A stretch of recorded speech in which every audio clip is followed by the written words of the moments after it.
laawol kisal ko laawol peewal e ɓantal. ونعوذ بالله من شرور أنفسنا ومن سيئات أعمالنا من يهده الله فلا مضل له ومن يضلل فلا هادي له وأشهد أن لا إله إلا الله وحده لا شريك له وأشهد أن محمدا عبده ورسوله يا أيها الذين آمنوا اتقوا الله حق تقاته ولا تموتن إلا وأنتم مسلمون يا أيها الناس اتقوا ربكم الذي خلقكم من نفس واحدة وخلق منها زوجها وبث منهما رجالا كثيرا ونساء واتقوا الله الذي تساءلون به والأرحام إن الله كان عليكم رقيبا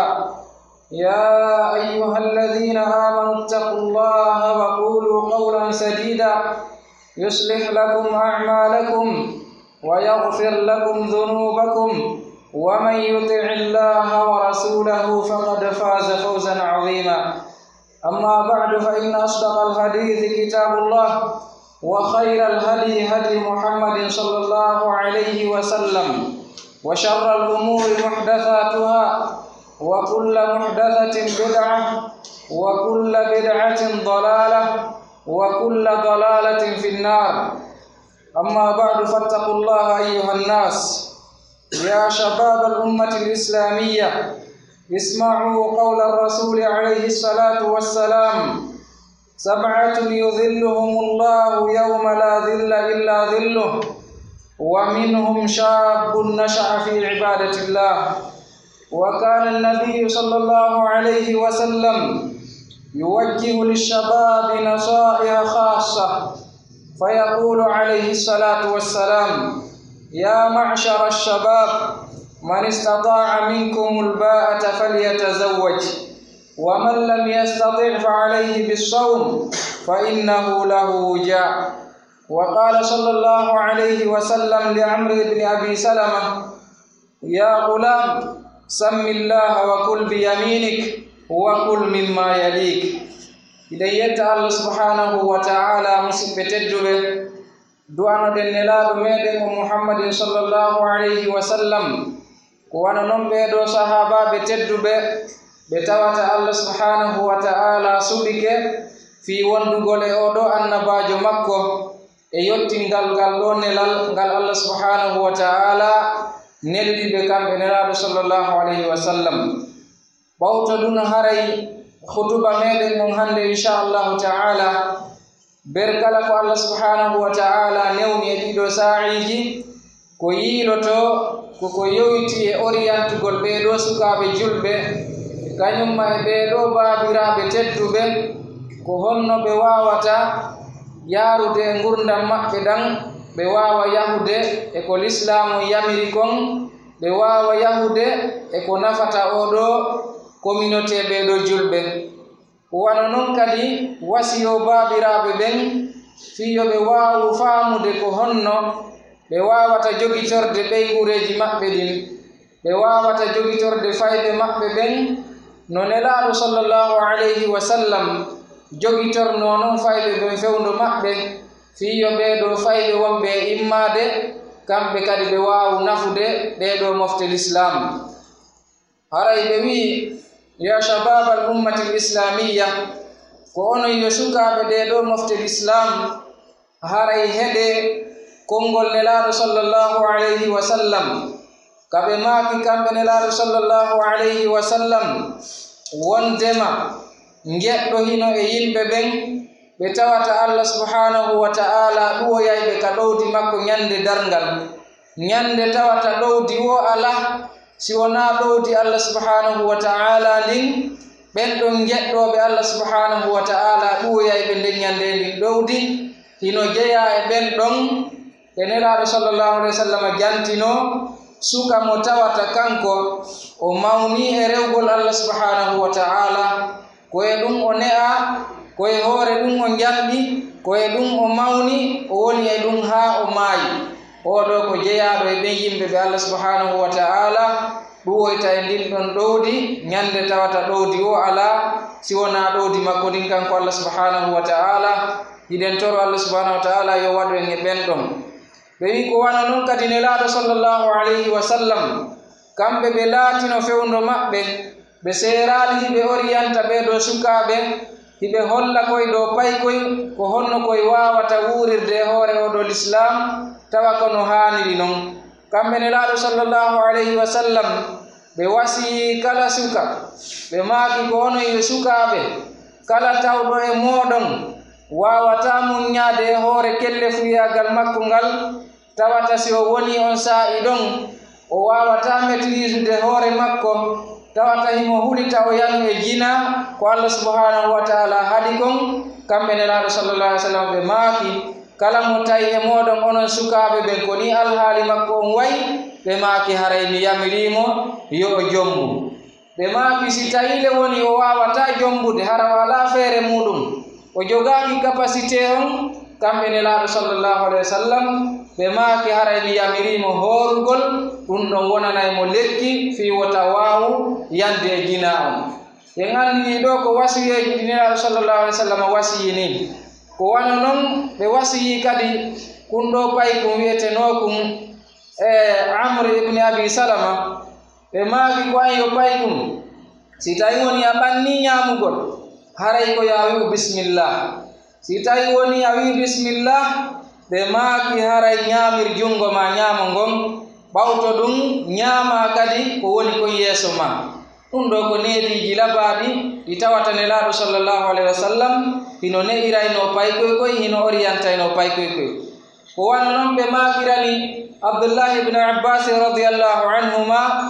ɓe maaki ya gulam inni uallimuka kalimat. ɓe maaki ko an yo paykum min miɗo anndine yoga e kalimaaji ɗi tawata si a jogike ɗi a gollitiriɗi a heɓay nafoore. ɓe maaki ihfadillaha yahfaduka reenu allahu on allahu on reene. ko honno goɗɗo waata reenirde Allah subhanahu wa ta'ala ko gollitirgol ko Allah yamiri kon on tigi acca ko Allah haɗi kon. haray si o waɗi ɗum ɗo fala budda o wona e ley ngaynateeri Allah subhanahu wa ta'ala. ɓe maakanimo ihfadillaha tajiduhu tijahak. ɓe wi reenu Allah subhanahu wa ta'ala a tawraymo yeeso ma. ɗi tawi woni a reeni Allah subhanahu wa ta'ala e gollugol ko o yamiri kon acca ko o haɗi kon tuma kala hato jinɗa e makko tuma kala sattende heɓuma a yi'ay kisanne wende Allah subhanahu wa ta'ala nden o addiray nde yeeso maɗa. ɓe maaki idha sa'alta fas'alillah. si tawi woni a toroto haray toro Allah subhanahu wa ta'ala. wota toro mayɓe wota toro yimɓe ɓe tawata wawatama nafude ko wona Allah subhanahu wa ta'ala bal si a toroto toro Allah subhanahu wa ta'ala. idha sta'anta fasta'in billah. ɓe maaki si a ɗaɓɓiray kadi ballal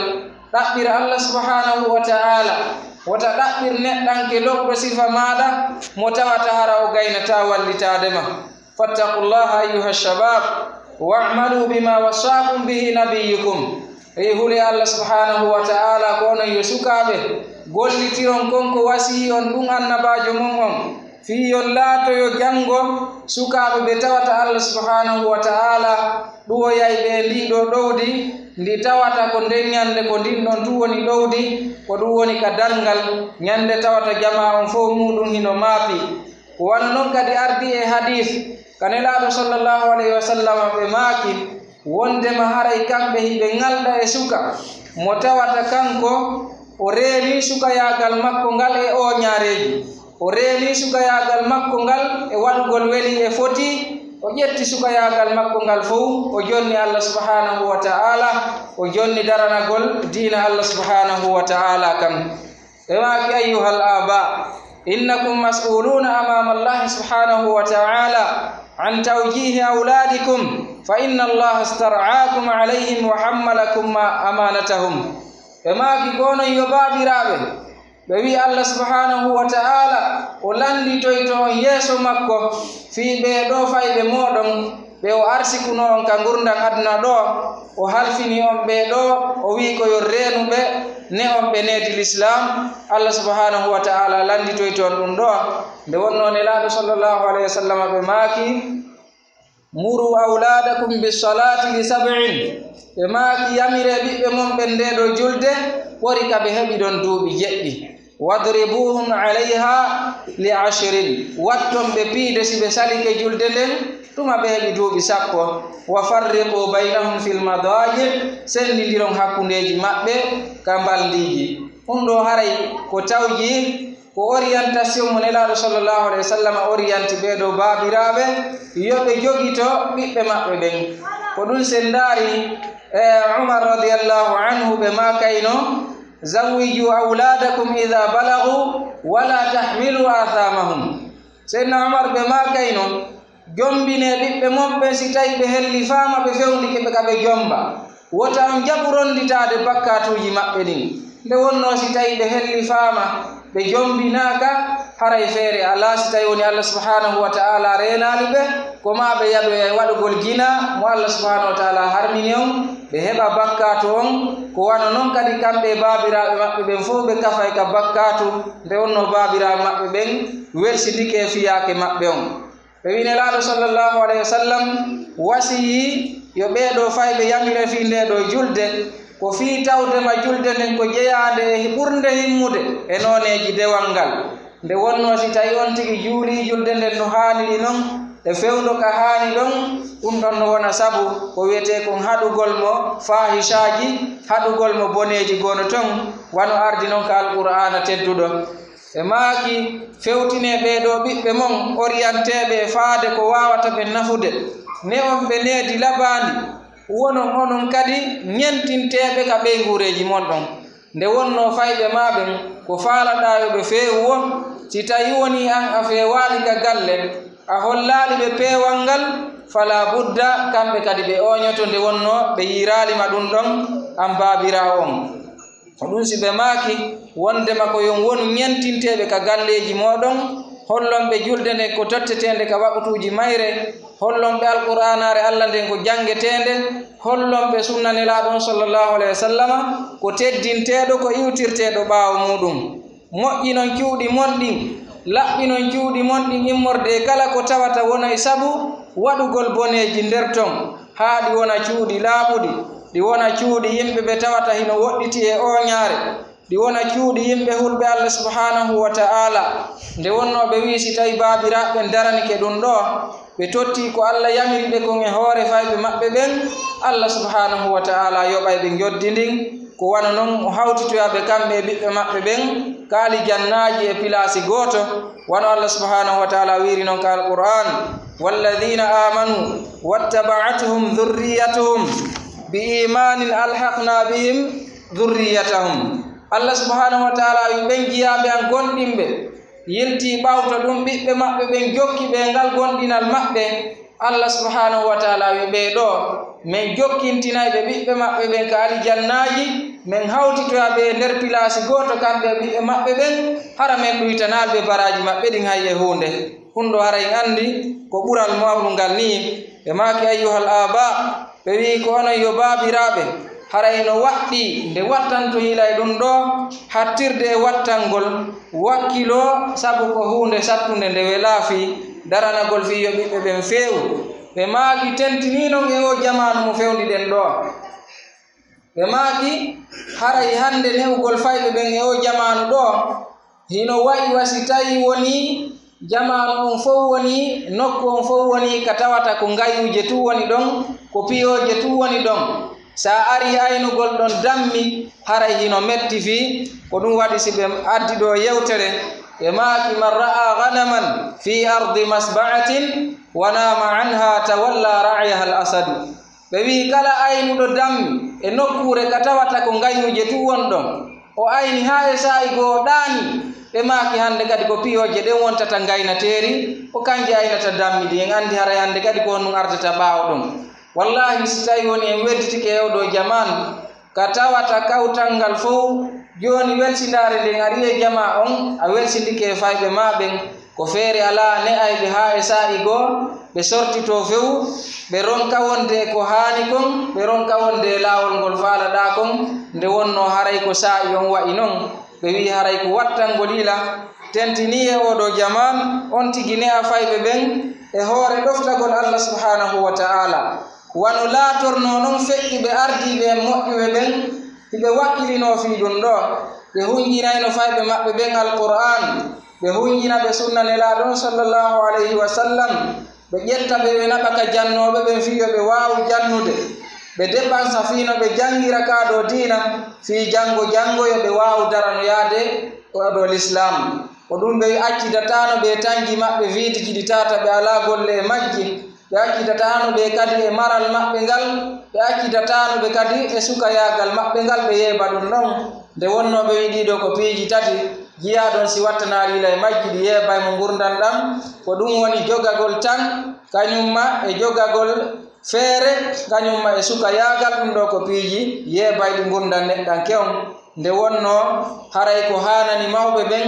ƴettugol ɗiɗo tangi fayɓe maɓɓe ɓen ɓe okipa ɗiɗo tangi fiyo fayɓe ɓen waawu jokkude ko haani kon hara ko e hoore ko haani ɓe wonata e muɗum aqulu qawli hadha wa astaghfirullaha li wa lakum innahu huwal ghafurur rahim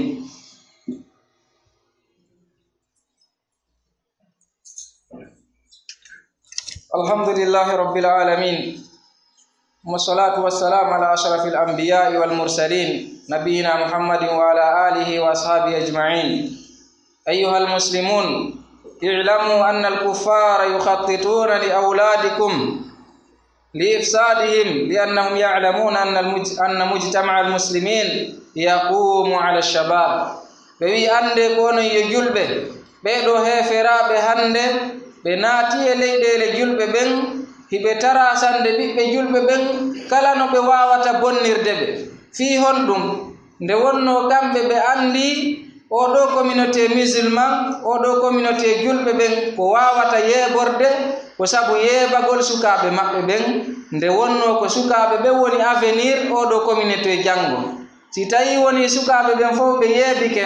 ɓe jokkali kaɗo dina no haniri ɓe jokkali programme uji leydi ndi fof no haniri noon fala budda on ɗon communauté janngo si mawɓe ɓen feƴƴoyi haray hannde kadi ɓe fala budda ɓe yeeɓo ko ɗum waɗi Allah subhanahu wa ta'ala o ɓanginani en ka alqur'ana wondema ɓeeɗo na yiɓɓe men kanko Allah subhanahu wa ta'ala o wi ma yawaddu alladhina kafaru min ahli alkitabi wala almushrikin an yunazzala alaykum min khairin min rabbikum Allah subhanahu wa ta'ala wi ɓeeɗo heferaɓe immorde mushrikinaɓe ɓeeɗo ɓe yelaki nde moƴƴere woti poto e hoore mon onon julɓe ɓen immorde ka joomi moɗon ɗum ɗo welataɓe fes wona ko walaniɓe ko wana noon Allah subhanahu wa ta'ala wi'i waddu law takfuruna kama kafaru fatakununa sawa'an Allah subhanahu wa ta'ala wi ɓeeɗo heferaɓe hiɓe yeli nde julɓe ɓen fof heferɗata wonta heferaɓe wano ɓe woni non heferaɓe en fof hande kadi foten tawa en fof ko yiite jahannama woni ko yaaten yo Allah subhanahu wa ta'ala dandu en ɗum ɗon wonta hande kadi ko ɓe wiyata kon salaman ala kufrin yuwahhidu baynana ahlan wa sahlan ba'dahu bi jahannam wona hande kadi haray ko ahlan wa sahlan e keferan kaku wongu e hawtitude en hakkundeji meɗen ɓe wi kono noon haray ko honɗum wonoyta ɗum ɗon ko ahlan wa sahlan ɓaawo ɗum ɗon ba'dahu bi jahannam ɓay haray si tawi woni enen ɗo fof en hawtondiri e keferan kaku en jokki ɓeeɗo yimɓe heferaɓe haray no hulɓini moƴƴa en andi ɓeeɗo Allah subhanahu wa ta'ala ko kamɓirani ɓeeɗo ko yiite ko ɗum waɗi haray wo ko en watta yila ñentinen ɓeeɗo feƴƴuɓe men moƴƴuɓe ka ne'ugol ɓiɓɓe men ɓe nde wonno ɓeeɗo kamɓe ɓe wattanno yila e ɗum ɗo ɓe ne'i fayɓe ɓen needi labandi ɓe ne'i ɓe needi moƴƴiri ko ɗum waɗi si oɗo tabi'iyankojo wiyeteɗo Ibrahima an-Nakhai rahimahullah ɓe maaki wondema kanu yadribunana ala ash-shahadati wal ahdi wa nahnu sighar ɓe maaki baabiraɓe amen ɓen